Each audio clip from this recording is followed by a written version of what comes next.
Next topic is rust. लोहे से बनी हुई चीज़ें आपने देखा होगा, उसके ऊपर एक रेड कलर का पाउडरी सा सब्सटेंस आ जाता है, उसको हम बोलते हैं रस्ट। इसके अंदर हमें बोला गया है take a spoon full of rust and dissolve it in very little water. हमें क्या करना है, वो जो रस्ट जो एक पाउडरी सा सब्सटेंस आ जाता है लोहे की चीज़ों के ऊपर, उसको इकट्ठा करना है एक चम्मच में और उसको पानी के अंदर डिजॉल्व कर देना है। शेक इट वेल, उसे अच्छे से हिलाना है। The rust will remain suspended in water. ये जो रस्ट है वो पानी के अंदर सस्पेंडेड रहेगी, मतलब पानी के अंदर घूमती रहेगी, पानी में नीचे की तरफ सेटल नहीं होगी। Test the solution with red and blue litmus paper, what do you observe. और इसके ये जो सॉल्यूशन है इसके अंदर हमें रेड और ब्लू लिटमस पेपर डालना है और हम उससे चेक करेंगे कि ये एसिडिक है या बेसिक है। You will observe that blue litmus remain unaffected while the red litmus changes into blue. हम क्या देखेंगे कि रेड लिटमस जो है वो ब्लू में चेंज हो जाएगा, लेकिन ब्लू लिटमस जो है उस पर कोई इफेक्ट नहीं आएगा, वो वैसा ही रहेगा। It indicates that iron oxide is also basic in nature. इससे हमें क्या पता है चलता है कि हमारे जो आयरन ऑक्साइड है, लोहे आयरन लोहा होता है, जब वो ऑक्सीजन के साथ रिएक्ट करता है तो आयरन ऑक्साइड बनाता है, और आयरन ऑक्साइड जो है उसका नेचर कैसा है, बेसिक है, क्योंकि इसमें रेड लिटमस ब्लू में चेंज हो गया था। In general metallic oxides are basic in nature. तो हम ये कह सकते हैं कि जनरली जो मेटल ऑक्साइड्स होती है, मेटल से जो ऑक्साइड बनती है मेटेलिक ऑक्साइड, ये नेचर में बेसिक होती है। Sometimes the corrosion of metal is an advantage because it's prevents the metal underneath from the further damage. कई बार हम जो ये कहते हैं कोरोजन जो हो जाता है मेटल का, मतलब मेटल जब एयर और वाटर से रिएक्ट करता है तो उसका कोरोजन हो जाता है। जैसे लोहे की अगर हम बात करें, लोहा भी जब एयर और वाटर के कांटेक्ट में आता है तो उस पर जंग लग जाता है। वैसे तो ये नुकसान वाला होता है, लेकिन कई बार इसका एक फ़ायदा भी होता है। ये फ़ायदा होता है कि मेटल की जो ऊपर वाली लेयर है वो तो डैमेज हो जाती है, लेकिन जो अंडरनीथ मतलब नीचे की तरफ मेटल की जो लेयर है वो डैमेज नहीं होती है। For example, the surface of aluminium is coated with a thin layer of aluminium oxide when exposed to air. जब हम एल्यूमिनियम की चीज़ों को एयर में रखते हैं, खुले में रखते हैं, तो उससे क्या होता है, एल्यूमिनियम की चीज़ों के ऊपर एल्यूमिनियम ऑक्साइड की एक लेयर बन जाती है। This protective layer protects metal underneath from further damage. और ये जो ऊपर की तरफ लेयर बन गई, इससे क्या होगा कि जो नीचे की तरफ अंदर की तरफ जो एल्यूमिनियम है वो एयर के कांटेक्ट में नहीं आएगा और वो डैमेज नहीं होगा। This is why objects made of aluminium do not corrode. इसीलिए जो ऑब्जेक्ट्स एल्यूमिनियम के बने हुए होते हैं वो कोरोड नहीं होते।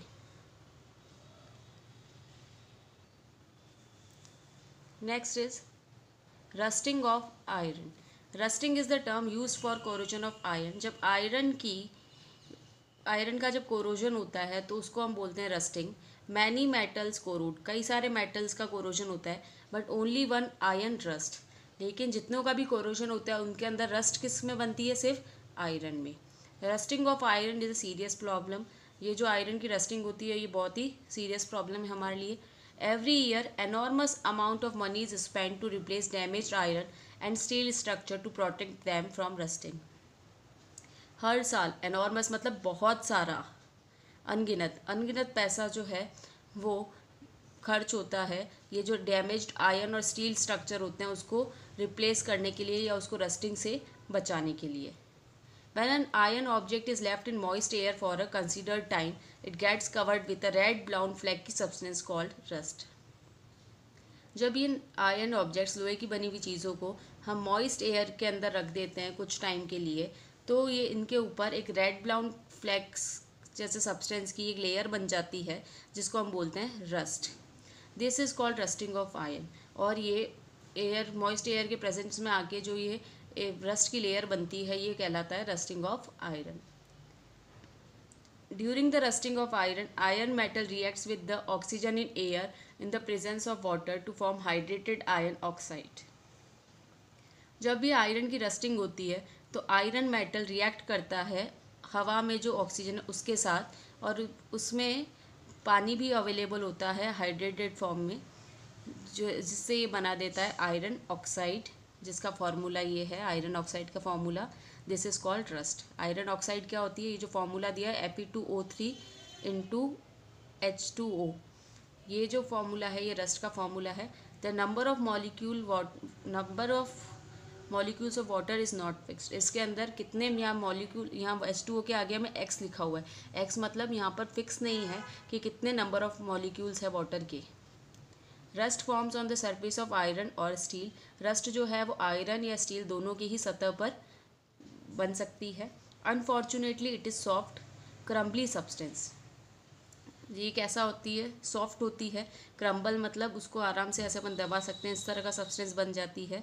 इट्स सून फ्लैक्स ऑफ, और धीरे धीरे वो परत सी बनकर फ्लैक्स के फॉर्म में निकल जाती है। देन मोर आयरन रस्ट, और ऊपर की लेयर तो क्या होगी, फ्लैक्स बन के निकल गई, और फिर उसके नीचे वाली जो एयर है वो भी फिर धीरे धीरे रस्ट होना चालू हो जाएगी। We all have seen iron nails, screw, pipes, तवा, खुरपी, कूडल, railing covered with red brown rust here and there when it is left in moist state. हमने ये सब देखा है, लोहे की कील, स्क्रू, पाइप, तवा या खुरपी जो एग्रीकल्चर में काम आती है, या रेलिंग्स जो होती है लोहे की, इनके ऊपर कई बार रेड ब्राउन कलर की रस्ट बन जाती है जब इसको हम मॉइस्ट स्टेट में रखते हैं। Experiment show that iron will only rust if both oxygen and water are present. Experimentally ये देखा गया है कि आयरन तभी रस्ट होगा जब ऑक्सीजन कहाँ से मिलेगी उसको, हवा से, और पानी, दोनों चीज़ें अगर उसको मिलेगी तो ही वो रस्ट होगा। Thus two conditions are necessary for the rusting to take place. One, presence of oxygen, second, presence of water. तो रस्टिंग होने के लिए दो कंडीशन बहुत ज़रूरी है, एक तो ऑक्सीजन प्रेजेंट होनी चाहिए और दूसरा वाटर प्रेजेंट होना चाहिए। प्रिवेंटिंग रस्टिंग, रस्टिंग को हम कैसे रोक सकते हैं? Rusting of iron and steel can be prevented by painting, oiling and greasing. हम आयरन और स्टील की चीज़ों को रस्ट होने से बचा सकते हैं उसके ऊपर पेंट करके, ऑयल लगा के या ग्रीस लगा के। प्लास्टिक कोटिंग भी कर सकते हैं उसके ऊपर।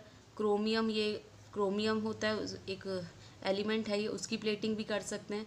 गैल्वेनाइजेशन एक प्रोसेस होता है जिसके अंदर जिंक मेटल की कोटिंग कर दी जाती है आयरन और स्टील की चीज़ों पर।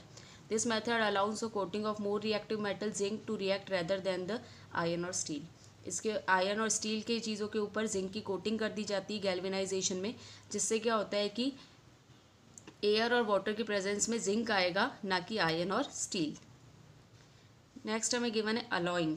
This method changes the property of metal. ये जो मेथड है अलॉय का, इससे क्या होता है, मेटल की जो प्रॉपर्टीज़ है वो चेंज हो जाती है। The oxides of this metal are insoluble in water and hence their suspension does not change the colour of the red और लिटमस पेपर। ये जो मेथड है अलॉय बनाने का, ये मेटल की प्रॉपर्टीज़ को चेंज करने के लिए बनाया जाता है। ऑक्साइड्स जो होती है इसके मेटल्स की, वो पानी के अंदर सॉल्युबल नहीं होती, पानी के अंदर घुलती नहीं है, इसीलिए इसका जो सस्पेंशन होता है, सस्पेंशन मतलब वो घुलता तो है नहीं, तो उसके जो पार्टिकल्स होते हैं वो पानी के अंदर घूमते रहते हैं, बड़े बड़े साइज़ के हमें दिखते हैं, और उसका ये जो सॉल्यूशन होता है सस्पेंशन, इसका कलर चाहे हम रेड लिटमस डालें या ब्लू लिटमस डालें वो चेंज नहीं होता है। However all the oxides are basic in nature. जबकि सारी जो ऑक्साइड्स होती है वो कैसी होती है, नेचर में बेसिक होती है। They react with acid to form salt and water as illustrated by the chemical equation. मतलब वो रिएक्ट करती है एसिड के साथ, सॉल्ट और वाटर बनाती है, जैसा कि हमने केमिकल इक्वेशंस में पढ़ा है। From the about discussion following conclusion can be drawn.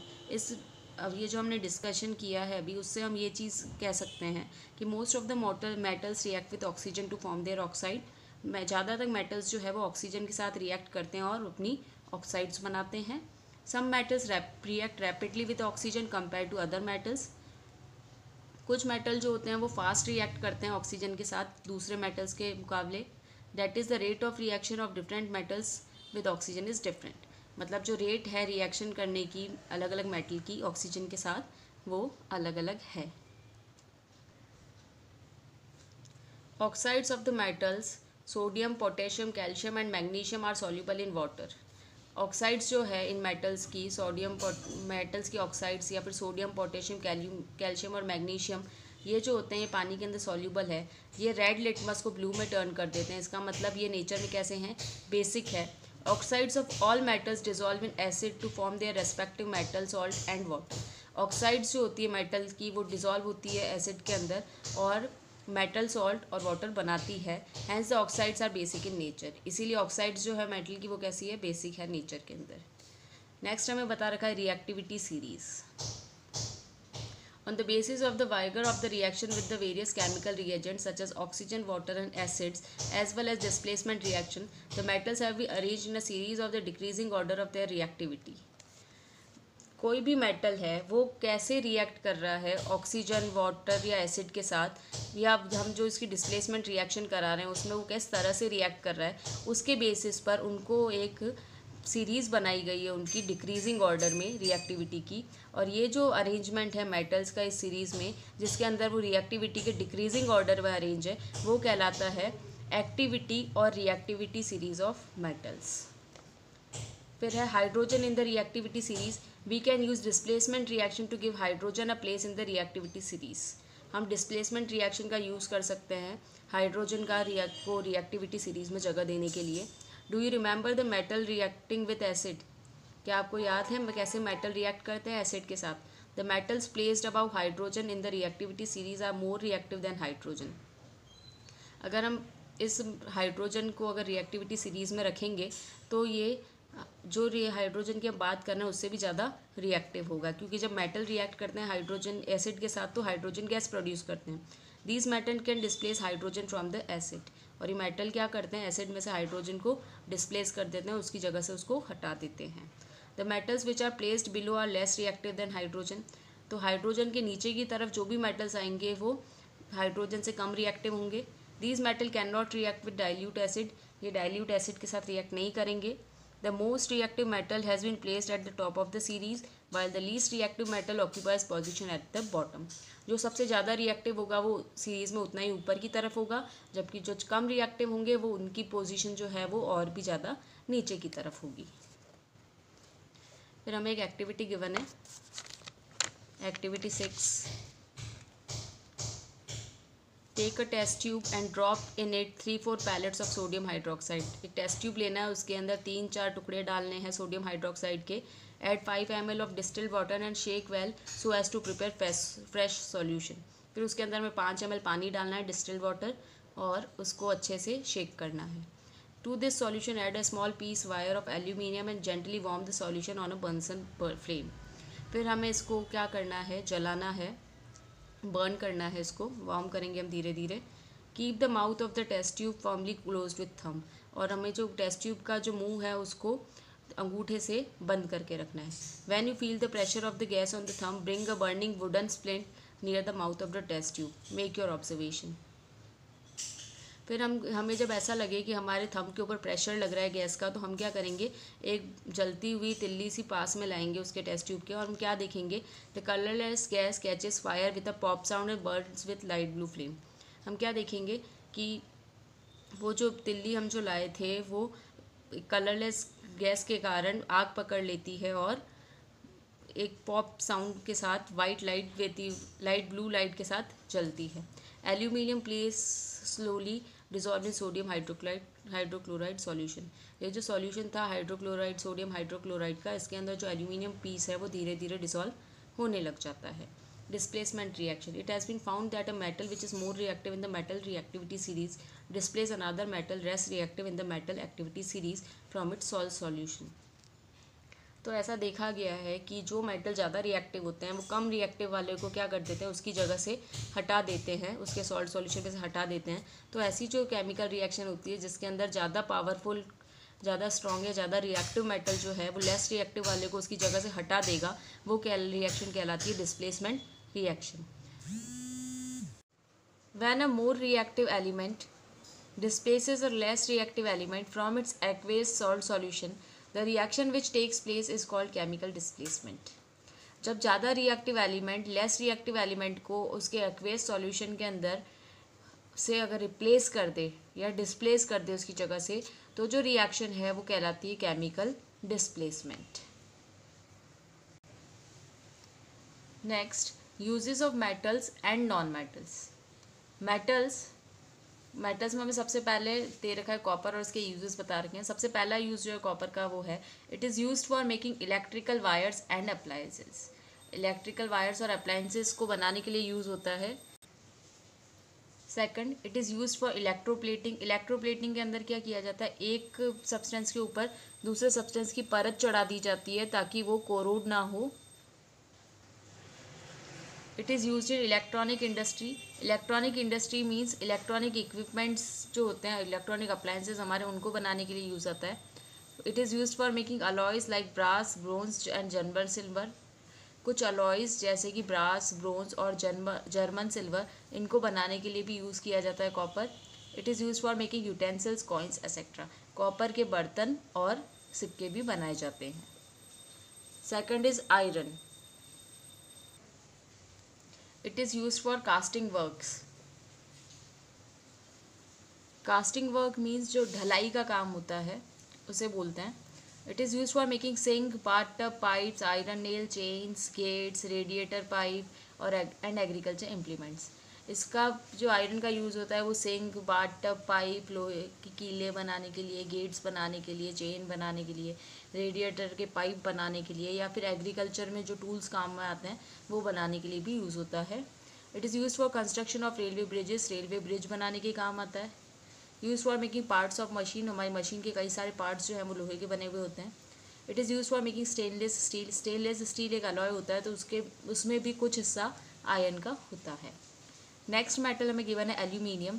It is use for making utensils, packing foils and ships.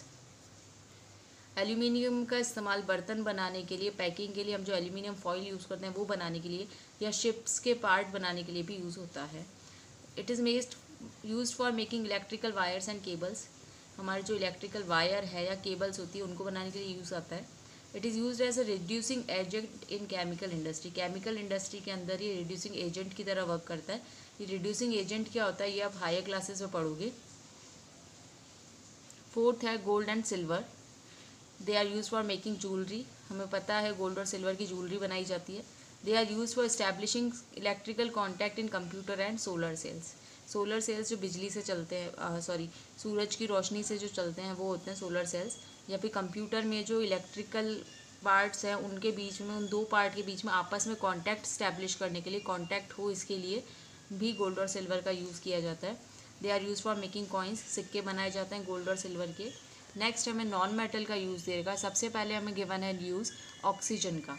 Oxygen हमारी लाइफ के लिए एसेंशियल है। हमें पता है हम जब ब्रीथ करते हैं तो ऑक्सीजन लेते हैं, और ऑक्सीजन के बिना हमारी लाइफ इम्पॉसिबल है। Its main function is respiration. Oxygen का मेन काम क्या होता है? रेस्पिरेशन में होता है। It is use in chemical reaction.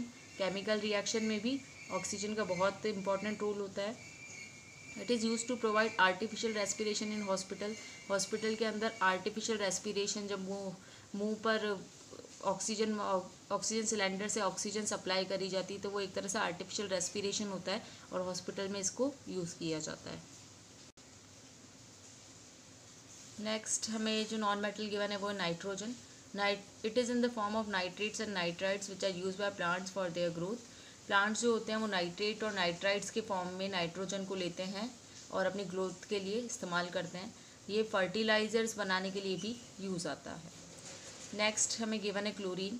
ये वाटर को प्यूरीफाई करने के लिए, वाटर को, पानी को शुद्ध करने के लिए यूज़ आता है, क्योंकि ये जो उसके अंदर जर्म्स प्रेजेंट है उनको मार देता है। It is use as a bleaching agent. Bleaching करने के लिए भी काम में आता है क्लोरीन। नेक्स्ट हमें गिवन है graphite. It is use for making pencil leads in the electrical industry. Pencil के अंदर जो डार्क ग्रेइश कलर की लीड होती है वो ग्रेफाइट की बनी होती है। Next is alloys. Alloys are homogeneous metallic solution composed of two or more elements. Alloy homogeneous होता है। होमोजीनियस मतलब वो दो जिस भी चीज़ों से मिलके बना होता है, अलग अलग तरह की चीज़ों से, वो सारी चीज़ें आपस में हम सेपरेट नहीं कर सकते। हमें नेक्ड आई से अगर हम देखें तो हमें वो सारी चीज़ एक जैसी दिखेगी, हमें उसके अंदर अलग अलग उसके जो डिफरेंट पार्ट्स हैं वो नहीं दिखते हैं। तो ये होमोजीनियस होता है, और इसके अंदर दो या दो से ज़्यादा एलिमेंट्स होते हैं। One of the element in the alloys is essentially a metal, while the other element और एलिमेंट्स में बी मेटल और non metal like carbon, silicon, sulphur और बोरोन। तो अलॉय के अंदर ज़रूरी है कि हमेशा एक ना एक मेटल तो होगा ही, और दूसरा जो है वो मेटल भी हो सकता है, नॉन मेटल भी हो सकता है, जैसे कार्बन, सिलिकॉन, सल्फर या बोरोन। इसके अलावा दूसरे भी हो सकते हैं। Alloys are often made to alter the mechanical properties of the base metal. Alloy क्यों बनाए जाते हैं? कि जो हमारा बेस मेटल है, हम कहते हैं ना कि इसमें अभी हमने पढ़ा कि एक तो मेटल होना ज़रूरी है, तो वो जो एक मेटल है उसकी जो प्रॉपर्टीज़ है उसको चेंज करने के लिए अलॉय बनाया जाता है, जैसे कि उसके अंदर या तो हार्डनेस डाल दी जाए, टफनेस डाल दी जाए या डक्टिलिटी डाल दी जाए। Alloys are harder and tougher than the base metal and are resistant to corrosion. Alloys जो होते हैं वो हार्ड होते हैं, टफ होते हैं। जो बेस मेटल शुरुआत में हमने जो मेटल लिया है उससे कंपेयर करके देखा जाए तो वो हार्ड या टफ होते हैं और उनका कोरोजन भी नहीं होता। वो resistant to corrosion, it means उनका कोरोजन नहीं होगा। They are inert to commonly use chemicals and are magnetizable and ductile. ये जो अलॉयज होते हैं वो हमारे जो कॉमनली हम जो केमिकल यूज़ करते हैं उसके लिए इनर्ट होते हैं। इनर्ट मतलब वो उसके साथ रिएक्ट नहीं करते हैं। और ये मैग्नेटाइजेबल होते हैं, मतलब मैग्नेटिक इफेक्ट इन पे वर्क करता है। डक्टाइल होते हैं, मतलब इनके वायर्स बनाए जा सकते हैं। Ferrous alloys are alloys with iron as a main constituent and have other elements like carbon, chromium, vanadium, tungsten and molybdenum. अब यहाँ पे दो तरह के अलॉयज दे रखे हैं, फेरस अलॉय और non ferrous alloy. Ferrous alloy जो होते हैं उसका एक मेन कॉन्स्टिट्यूएंट जो होता है वो हमेशा आयरन होगा और दूसरे जो एलिमेंट्स है वो कार्बन, क्रोमियम, वैनेडियम, टंगस्टन या मॉलिब्डेनम कोई भी हो सकता है। नॉन फेरस अलॉयज जो होते हैं उसके अंदर आयरन नहीं होता है, जैसे alloys of aluminium, copper, lead, tin, titanium, zinc, nickel, cobalt, tungsten, ये सारे एलिमेंट्स के नाम हैं।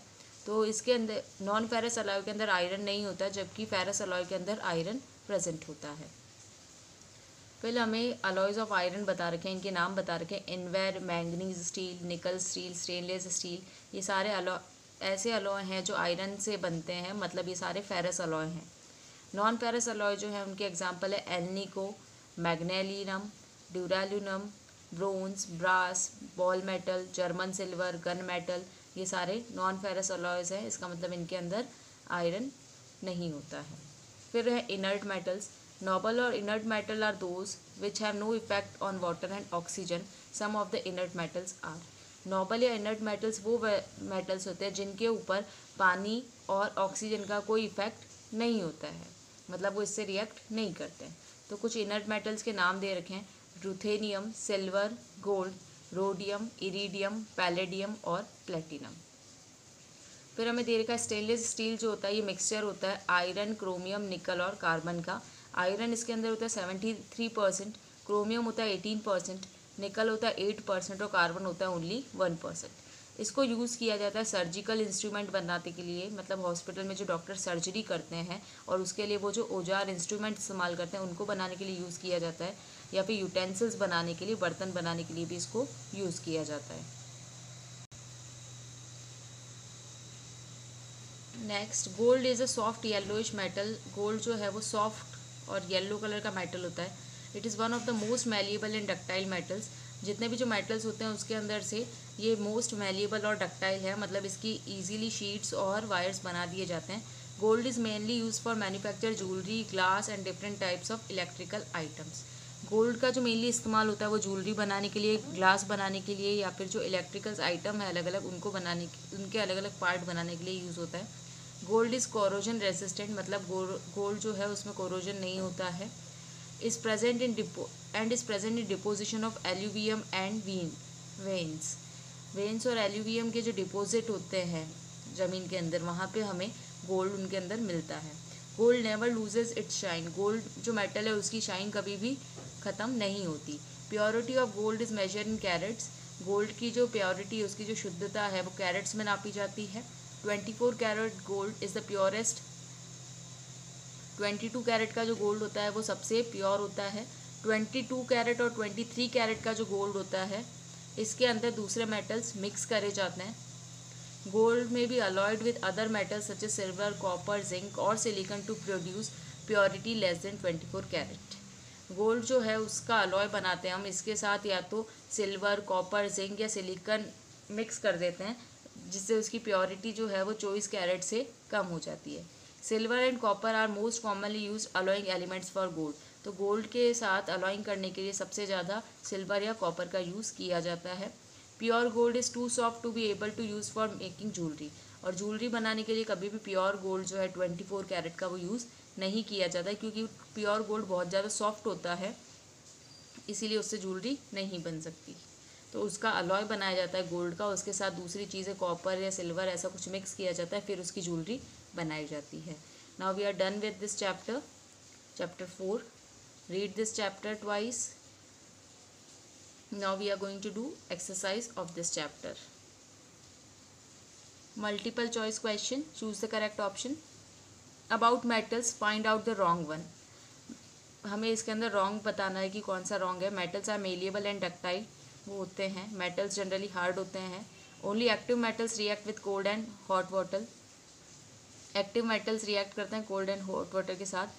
और metals are brittle when solid. Brittle मतलब वो इतने सॉफ्ट होते हैं कि ऐसे होते हैं कि अगर हम उसको हथौड़े से मारें तो वो बिखर जाएंगे. तो इसका सही आंसर होगा 4th. इसका सही आंसर है क्योंकि नॉन मेटल्स ब्रिटल होते हैं जबकि मेटल्स तो हार्ड होते हैं. Food cans are coated with tin and not with zinc because. Food cans जो होते हैं उनके ऊपर टिन की कोटिंग करी जाती है ना कि जिंक की, क्योंकि zinc is costlier than tin, ऐसा नहीं है. Zinc has higher melting point than tin, ऐसा भी नहीं है. Zinc is more reactive than tin, इसीलिए इसके ऊपर ये सही आंसर है. जिंक इनके ऊपर जिंक की कोटिंग इसलिए नहीं करी जाती क्योंकि जिंक ज़्यादा रिएक्टिव होता है टिन से. Which of the following metal is most reactive. Gold, sodium, magnesium and silver. हमें पता है गोल्ड एंड सिल्वर ये तो लीस्ट रिएक्टिव होते हैं और सबसे ज़्यादा रिएक्टिव होता है सोडियम, इसीलिए इसको कैरोसिन के अंदर स्टोर करके रखते हैं. Metals on reaction with oxygen produce. Metal जब रिएक्शन करते हैं ऑक्सीजन के साथ तो हमेशा बेसिक ऑक्साइड प्रोड्यूस करते हैं. Identify the non metal from which following which is use for fungus control in agriculture. Fungus control के लिए फॉस्फोरस यूज़ किया जाता है. All the following material show property of malleability except. इसका answer होगा graphite, क्योंकि आयरन, एल्यूमिनियम, सिल्वर इनके अंदर मैलिएबिलिटी होती है लेकिन ग्रेफाइट के अंदर नहीं होती. पेंसिल की जो लीड होती है वो ग्रेफाइट की बनी हुई होती है. ये एक नॉन मेटल है. All solution of ash obtained after burning magnesium ribbon in air will turn. जो मैग्नीशियम एक मेटल है तो इसका जो सॉल्यूशन होगा वो क्या करेगा, रेड लिटमस को ब्लू में चेंज करेगा, क्योंकि ये नेचर में कैसा होता है, बेसिक होता है. Next, fill in the blanks. Metals are dash as they can be beaten into sheet. Metals are malleable. Most of the metals react with oxygen and form oxides. Metals oxygen के साथ react करके oxides बनाते हैं. Pure gold is 24 carat. Metals on reaction with acids produce hydrogen gas.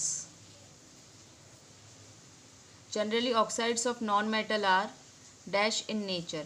Oxides जो होती है non metal की वो एसिडिक होती है नेचर में. Dash are non metals and they react with metals to form halides. Halogens जो होते हैं ये नॉन मेटल्स हैं और ये रिएक्ट करते हैं मेटल्स के साथ हैलाइड्स बनाने के लिए. Dash of different metals and non metals are used for various purposes. Example stainless steel and making utensils. Alloys जो होते हैं डिफरेंट मेटल और नॉन मेटल के वो यूज़ करे जाते हैं अलग अलग पर्पस के लिए. स्टेनलेस स्टील या बर्तन बनाने के लिए, स्टेनलेस स्टील से बर्तन बनाने के लिए. Silver foil is use for decorating sweets because it is non reactive. Silver और गोल्ड जो है वो लीस्ट रिएक्टिव होते हैं, ये नॉन रिएक्टिव है नेचर में, इसीलिए इसको स्वीट्स को डेकोरेट करने के लिए यूज़ किया जाता है सिल्वर फॉइल को. Next is true and false. Aluminium is use for making foils. Its true. Non metals are good conductor of heat and electricity. ये फॉल्स है. Iodine is a colourless non metal. Iodine का colour होता है white colour, इसीलिए ये statement भी false है. Iodine is a liquid metal. Iodine liquid नहीं होता, सॉलिड होता है. Carbon can be drawn into wires. Carbon non metal है तो उसके हम वायर्स नहीं बना सकते. Next question, match the call following. Aluminium is used for making utensils. Gold, it is used for making jewelry. Oxygen, it is used for respiration. Chlorine is used as a disinfectant. and red phosphorus is used in crackers. Thank you.